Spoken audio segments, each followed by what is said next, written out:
This channel does not promote any violent, harmful or illegal activities. All content provided by this channel is meant for an educational purpose only.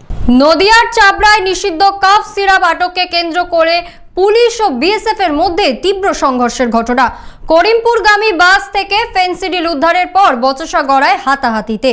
আহত police কর্মী সহ এক BSF জওয়ান আটক।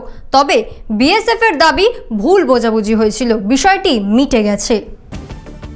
নদিয়ার চাপড়ায় নিষিদ্ধ cough syrup আটককে কেন্দ্র করে মঙ্গলবার রাতে উত্তেজনা ছড়ায় পুলিশ ও বিএসএফ এর মধ্যে। করিমপুর থেকে কৃষ্ণনগরগামী একটি বাস থেকে ফেন্সিডিল উদ্ধার করে পুলিশ। অভিযোগ, সেই সময় বিএসএফ কর্মীরা সিরাপগুলি নেওয়ার চেষ্টা করলে দুই পক্ষের মধ্যে বচসা ও হাতাহাতি হয়। আহত হন কয়েকজন পুলিশ কর্মী। এক বিএসএফ কর্মীকে আটক করে চাপড়া থানার পুলিশ। রাত পেরিয়ে বুধবার বিএসএফ এর তরফে জানানো হয় সামান্য ভুল বোঝাবুঝি হয়েছিল, বিষয়টি মিটিয়ে নেওয়া হয়েছে। জেলা পুলিশ সূত্রে খবর, এনডিপিএস আইনে মামলা রুজু করে সিরাপগুলি বাজেয়াপ্ত করা হয়েছে। আহতদের প্রাথমিক চিকিৎসা দেওয়া হয়েছে।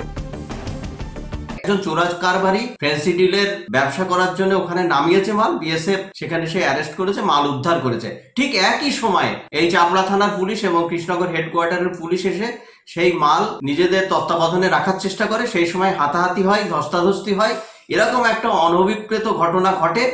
আমরা দেখেছি এই পুলিশ যখন দরকার সামাজিক সমস্যার মধ্যে পড়ে তখন এদের খুঁজে পাওয়া যায় না। এই পুলিশ যখন সমস্যা পড়ে টেবিলের তলায় লোকায়, আর যখন বিএসএফ তার কাজ করবে সেখানে আসামিদের যারা এই ফেন্সিডিল, হিরোইন পাচার কার্যের সঙ্গে যুক্ত তাদের সঙ্গে মান্থলি কন্ট্যাক্ট আছে এবং তাদের বাঁচানোর জন্য তারা খুব সক্রিয়ভাবে সেই মাল উদ্ধার করার চেষ্টা করে।